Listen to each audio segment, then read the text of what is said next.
네, 오늘 이렇게 머신러닝에서 프로젝트 처음부터 끝까지를 한번 이야기해보는 그 핸즈온 머신러닝 2판의 내용을 한번 가져다가 우리의 말로 한번 다뤄보도록 하겠습니다. 네, 이러한 지은이와 옮긴이가 계신 책이었고요. 기본적으로 주택가격이라는 예제를 사용하고 계세요. 이 챕터 2의 구성이 다음과 같았어요. 1번 실제 데이터로 작업하기, 2번 큰 그림 보기, 3번 데이터 가져오기, 4번 데이터 이해를 위한 탐색과 시각화, 5번 머신러닝 알고리즘을 위한 데이터 준비, 6번 모델 선택과 훈련, 7번 모델 세부 튜닝. 이런 식으로 되어 있습니다. 그 그림으로 보면은 다음과 같은 모습을 보여주고 있죠. 인공 데이터셋이 아니라 이제 실제 데이터로 실험해 보는 것이 가장 좋다라고 권장하고 있습니다. 유명한 공개 데이터 저장소로는 다음과 같은 것들이 있어요. UC 얼바인에 있는 머신러닝 저장소라는 곳이 있고요. 그 다음에 캐글 데이터셋이 있고요. 그 다음에 아마존 데이터셋이 있고요. 또한 이제 메타 포털이라고 해서 공개 데이터 저장소가 나열된 곳들도 있습니다. 그러니까 공개 데이터가 모여있는 저장소가 여러 개 소개되어 있는 곳이라고 생각하면 돼요. 데이터 포털이라는 곳이 있고요. 다음으로 오픈 데이터 모니터라는 곳도 있고요. 퀀들이라는 곳도 있습니다. 다음으로 존재하는 곳이 있는데 위키백과 안에도 머신러닝 데이터셋 목록이라는 곳이 있고요. 그 다음 쿼라라고 해서 약간 질문들을 서로 주고받는 그런 곳이 있는데 옆에 보면은 홈 HOML 이렇게 돼 있죠. 그러니까 마치 머신러닝의 집 같은 느낌인데 거기에도 있고, 그 다음에 레딧이라고 또 거기에도 의견을 나누는 곳인데 거기서도 레딧 그 슬래시하고 r하고 데이터 세트라고 되어 있는 부분이 있습니다. 그런 부분에서 공개 데이터를 좀 활용해서 볼 수가 있는데, 우리 이번 같은 경우에는 캘리포니아 인구조사 데이터를 활용해가지고 이렇게 주택 가격이 오르는다거나 이런 확률도 좀 있으니까 그런 변수를 좀 이용한 거죠. 그리고 인구조사라고 할 때에 그 정말 딱 인구만 있는 건 아니고 거기 보면 다양한 정보들이 들어가 있을 거죠.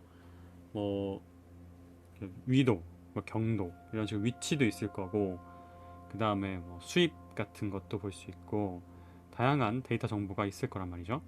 그런 정보를 통해서 그걸 피처로 삼아 가지고 주택 가격을 한번 추측해 보는 겁니다. 그걸 미리 알고 싶은 거죠. 그래가지고 나중에 뭐 주택 가격이 떨어질 것 같다, 올라갈 것 같다, 뭐 그런 것을 또 추정할 수도 있는 거고요. 뭐 그 뒤에 보면은 뒤따르는 시스템이 해당 지역에 투자할 가치가 있는지 결정을 한다. 그렇죠. 예를 들면 주택 가격이 오를 것 같으면 당연히 투자하고 그렇겠죠. 네. 다음에 이 성능을 측정한 다음에 그 지표가 이제 있을 수가 있잖아요. 다양한 게 있죠. 우리가 흔히 쓰는 어큐러시부터 시작을 해서 그것이 조합되어 있는 F1이라든가 그 외에도 AUC, ROC 이런 것도 존재하고요. 뭐 디테일한 거는 사실 다른 머신러닝 강좌가 있으니까 거기서 진행하기로 하고 오늘은 좀 크게 보는 걸로 하겠습니다. 네. 데이터를 가져오는 그런 시간이 있습니다. 자, 데이터를 가져온다. 파이썬 설치 우리는 뭐 다 되어 있죠. 이런 것들 다 기본적으로 우리는 깔아놨습니다. 그리고 머신러닝 코드와 데이터셋을 저장할 작업 데이터를 생성합니다. 이것도 역시나 가상 환경도 잘 만들어 놓으셨을 것이라고 예상이 됩니다. 자, 그리고 데이터 다운로드라고 되어 있는데 이거 housing.csv, 이제 데이터 구조를 훑어보는 시간이 필요합니다. 다음과 같은 뭐 그런 것이 존재하게 될 거고, 이제 테스트 셋 만들기가 있습니다.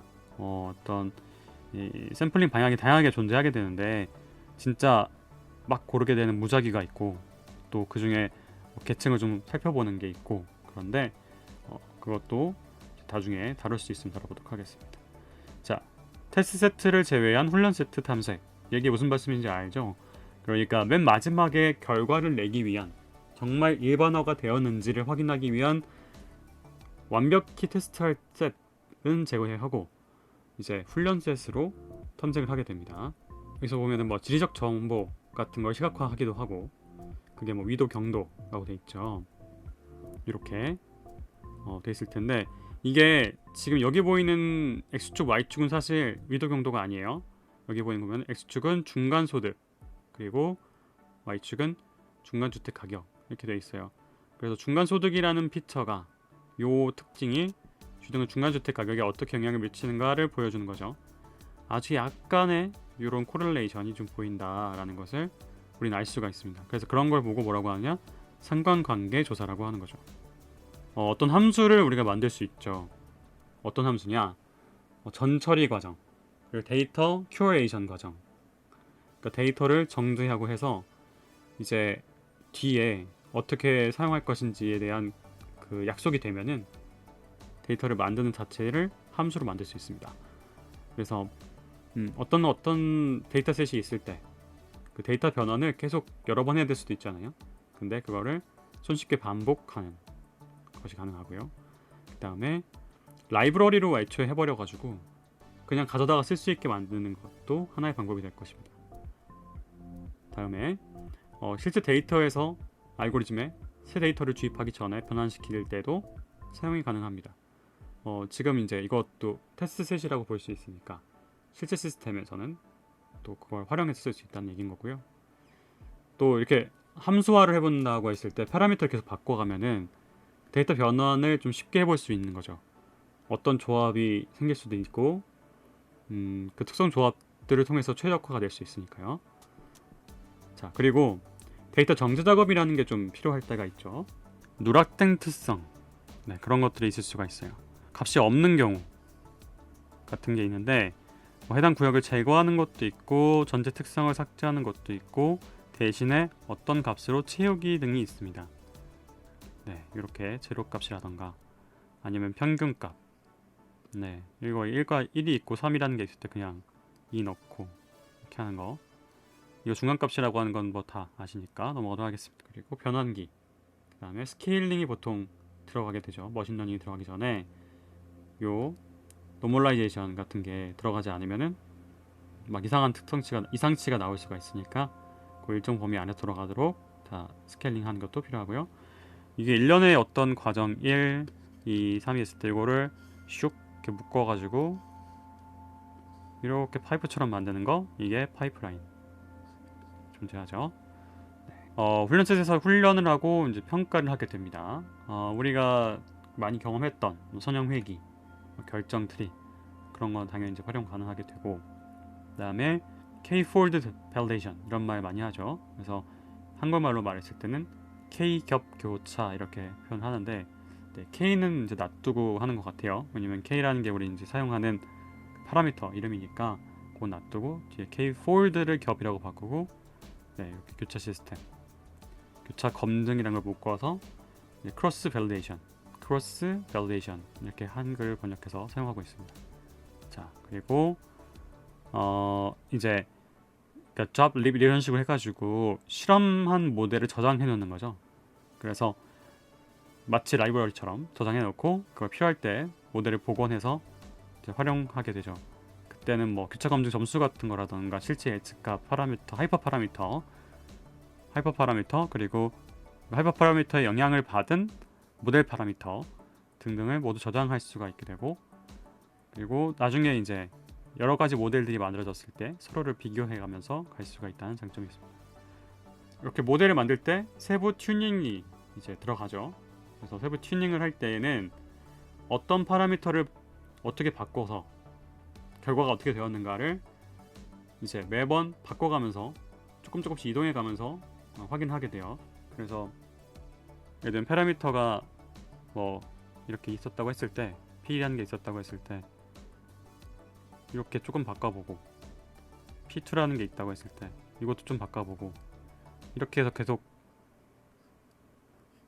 바꿔가 보는 거죠. 그럼 이렇게 어떤 조합들이 나오게 되고 격자가 만들어지게 돼요. 그래서 이걸 그리드라고 보통 부르죠. 그래서 이렇게 피처를 여기에다가 이렇게 바꿔가면서 서로 조합을 했을 때 어떻게 되는지 결과를 쭉 확인해 가는 거, 그걸 그리드 서치라고 부르게 되는데, 이거에다가 랜덤 요소를 넣어가지고 이렇게 다 돌면 너무 컴퓨팅 파워가 많이 드니까 한 번은 여기에다가, 한 번은 저기 갔다가, 한 번은 여기 왔다가, 한 번 저기 갔다, 이런 식으로 이렇게 점프해가면서 파라미터를 골라가면서 해볼 수 있어요. 그 랜덤 서치하게 되는데, 이런 거 할 때 조금 더 파워가 줄었는데 그럼에도 불구하고 비슷한 결과를 내었다 라는 말을 쓸 수가 있게 되고요.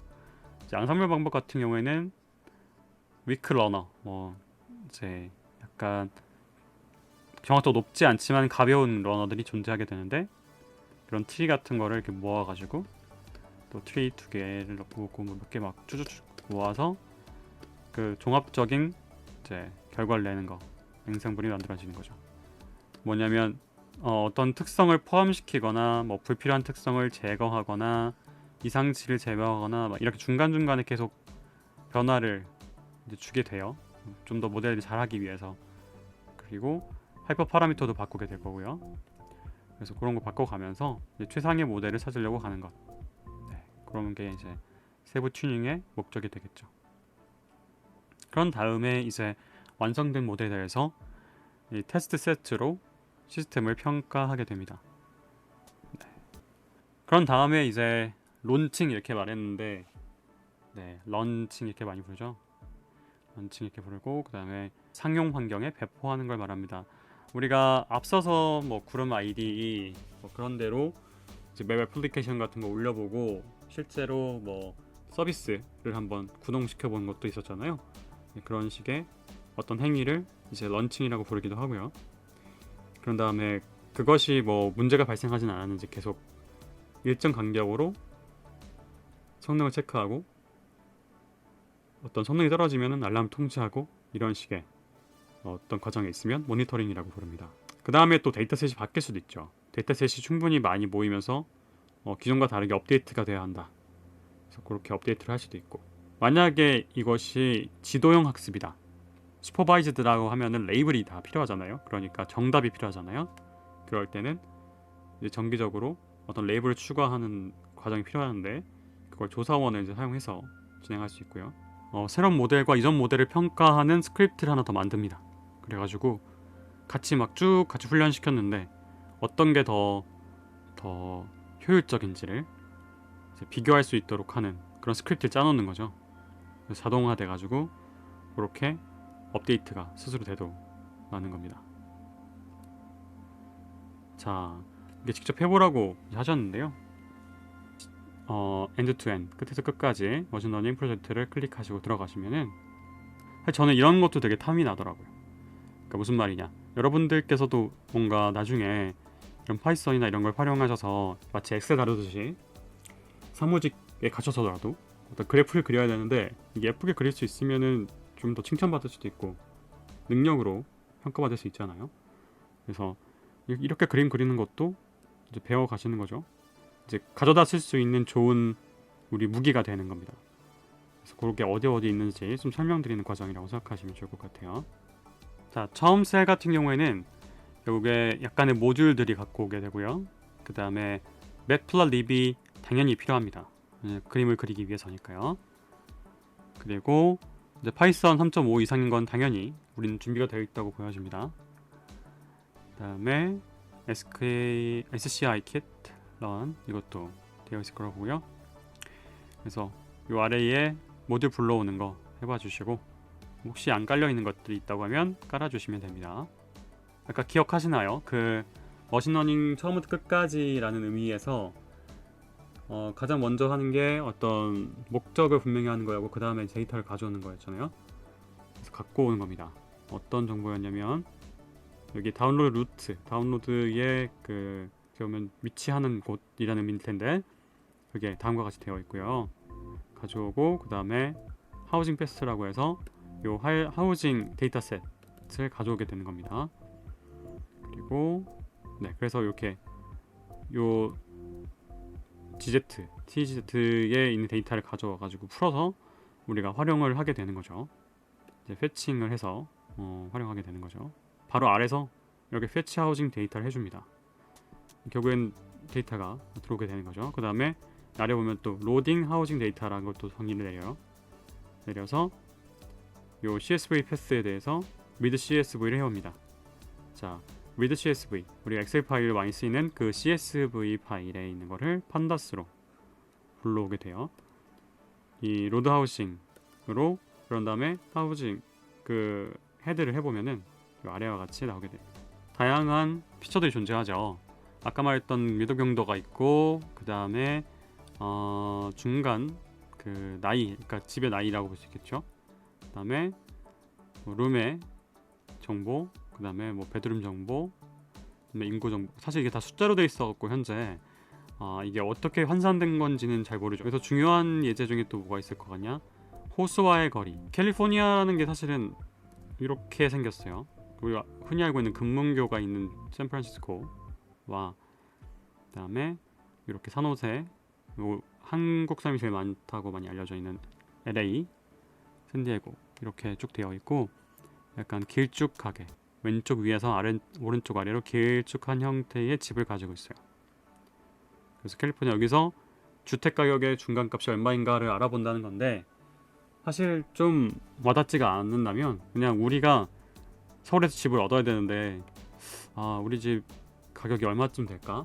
얼마나 돈을 준비해야 될까라는 생각으로 하신다고 생각하시면 좋을 것 같아요. 상상을 해보는 거죠. 네, 서울이라고 생각하면. 그 다음에 맵을 립해가지고 그 하우징의 또 정보들을 쭉 보여주게 되죠. 그래서 위도, 경도 등을 위도 등이 여기 당연히 이렇게 다 분포가 돼 있을 거잖아요. 다양하게 약간 그런 길쭉한 그림이 있었으니까 그 지역적으로 각각의 정보가 있을 거고요. 그 다음에 그 집 나이, 연식이라는 것이 존재할 것이고요. 그런 식으로 그리는 거를 이렇게 보여주고요. 그 랜덤 시드는 0이 아닌 숫자를 넣으면 그게 계속 아이덴티컬하다. 그래서 똑같은 값으로 랜덤 값이 나오게 되니까 split train test라고 하는 다른 함수를 이제 선언하셨어요. 여러분들께 설명해드리기 위한 것으로 보여집니다. sklearn으로 할 때는 이 train 언더바 test 언더바 split이라고 하는 요 모듈을 사용했었잖아요. 요 함수를 사용했었는데 어떻게 나눠지는지 보여드리자 이런 개념으로 이렇게 되어 있는 것 같아요. 테스트 사이즈 이퀄 하고서 이렇게 정해내렸고 또 인다이스는 이렇게 정리하는데 셔플을 하죠. 그래서 랜덤 요소를 넣는 거예요. 네. 매번 돌 때마다 랜덤함을 넣고 테스트 사이즈 바로 직전까지 0부터니까 그게 테스트 인다이스로 들어갔고요.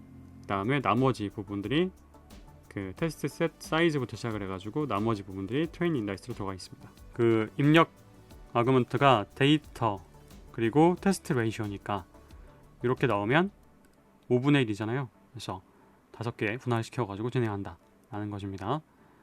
그런 식으로 했을 때 트레인셋의 길이가 렌으로 계산이 되니까 그때 16,512개가 있다. 테스트셋은 4,128개가 있다. 그 다음에 이번엔 제대로 나왔네요. sklearn 모델 셀렉션 한 다음에 train 언더바 테스트 언더바 스플릿 요거 하면은 우리가 원했던 폴드를 그냥 해버릴 수가 있게 되죠. 여기 보면은 이런 식으로 넣어주게 되면 아예 그냥 트레인셋과 테스트셋이 나와서 결과가 보여지고요. 네, 이제 드디어 데이터들을 한번 살펴보는 시간을 갖도록 하겠습니다. 스캐터 형태로 플랫을 해주게 됩니다. 이렇게 롱지튜드하고 애티튜드가 각각의 x, y 축을 담당하게 되었고요. 그래서 이렇게 비주얼레이션을 하게 되었는데 앞에 bad라고 써있죠. 왜 그럴까요? 여러분들이 보시기에도 좀 그렇지 않나요? 앞서 제가 멋있다고 했던 것과 좀 다르게 약간 점들이 다 겹쳐져 있죠. 점들이 다 이 옆에가 다 너무 가깝게 붙어 있다 보니까 그리고 이 점의 옆에 엣지에 어떤 다른 선이 그려져 있지 않다 보니까 그냥 이렇게 색칠해 놓은 것 같은 느낌이죠. 그래서 시각화가 좀 잘못된 케이스라고 보여지고요. 그나마 데이터가 많이 몰려 있을 때에는 좀 짙은 색깔이 될 수 있도록 기본적으로는 여기 옅은 색깔로 포함이 됐습니다. 이걸 결정하는 게 요 알파라고 하는 변수입니다. 이 알파라는 것이 이제 뭐 보통 불투명도 이런 걸 결정할 수가 있게 되고요. 이렇게 앞서 제가 멋있다고 했던 그 색깔이 들어가 있는 그 대상입니다. 이런 식으로 선언을 하면은 이제 예쁘게 좀 볼 수 있다라는 거죠. 이제 population이에요. 이게 인구라는 거죠. 인구라는 거고 이렇게 longitude, latitude이고 이때의 하우징 정보가 들어가 있고 population 정보가 들어가 있고 이렇게 보면 사실 좀 눈에 잘 들어오죠. 이런 시각화한 결과들을 모델링하여서 추정해 보도록 할게요. 대표적인 모델들로 리니어 리그레션이 있었고요. 그 다음에 트리 리그레션이 진행되었고, 그 다음 서포트 벡터 머신을 이용한 리그레션이 있었습니다. 자, 그래서 각각의 이름이 린 언더바 이런 식으로 이 변수 앞에 이름이 붙게 되고요. 트리의 결과는 트리 언더바 뭐 그런 식으로 이 장명이 되어 있습니다. 그래서 맨 처음에 sklearn matrix, 즉 sklearn 라이브러리 안에 있는 매트릭스라고 하는 모듈이 있어가지고요. 이 안에서 mean squared error라는 것을 가져올 수가 있어요. 에러인데 squared 제곱이 되었고 평균을 확인한다. mean squared error. 이것을 한 번 더 스퀘어 루트 해주게 되면은 루트 mean squared error 이렇게 됩니다. 다음으로 앱솔루트 에러도 마찬가지여서요. 에러인데 앱솔루트이면서 그것의 평균을 낸 것이다 라고 해서 약자로 MAE가 됩니다. 자, 다음으로 트리 역시 mean squared error를 구하게 되는데요. 이때 바로 이렇게 추정할 때 들어간 피처 이름들이 아까 리니어 할 때도 보셨겠지만 housing prepared입니다. 그래서 이런 것들을 좀 확인하시고요. 에러를 구할 때는 그 prepared 된 그 피처로부터 predict한 결과인 housing underbar predictions가 있고, 그 housing underbar predictions와 housing underbar labels 간의 차이, 그 차이가 바로 에러가 되는 것이죠. 이런 식으로 서포트 벡터 머신 리그레션도 똑같이 진행됩니다. 모델을 최적화하기 위한 그리드 서치 같은 부분은 우선 넘어가도록 하겠고요. 그 결과가 바로 파이널 모델이 만들어졌습니다. 그러면 이 파이널 모델에다가 테스트 언더바 셋이라고 한 것이 모여져 있는 x 언더바 테스트, y 언더바 테스트를 통해서 이 테스트를 위해 준비되었던 데이터를 넣었던 결과, 즉 x 언더바 테스트 언더바 프리페어드가 있게 되고, 이렇게 나온 결과가 final 언더바 predictions로 나오게 됩니다. 자, 이 final 언더바 predictions와 테스트 데이터 셋의 레이블이었던 y 언더바를 함께 비교하게 되고요. final 언더바 RMSE가 바로 이 최종 에러라고 볼 수가 있게 됩니다. 이처럼 한 모델을 처음에 피처를 확인하는 것부터 시작해서 중간에 엔지니어링을 하고 그 맨 마지막 모델링을 해서 최적화하고 결과 수치를 얻는 것까지를 함께 해볼 수 있는 그런 코드였는데요. 상세한 내용을 다 말씀드리지 못했지만 이렇게 전체적인 구성을 한번 경험해보는 그런 시간이었다고 생각합니다. 디테일한 것들은 앞으로의 강의를 통해서 말씀드리도록 할게요.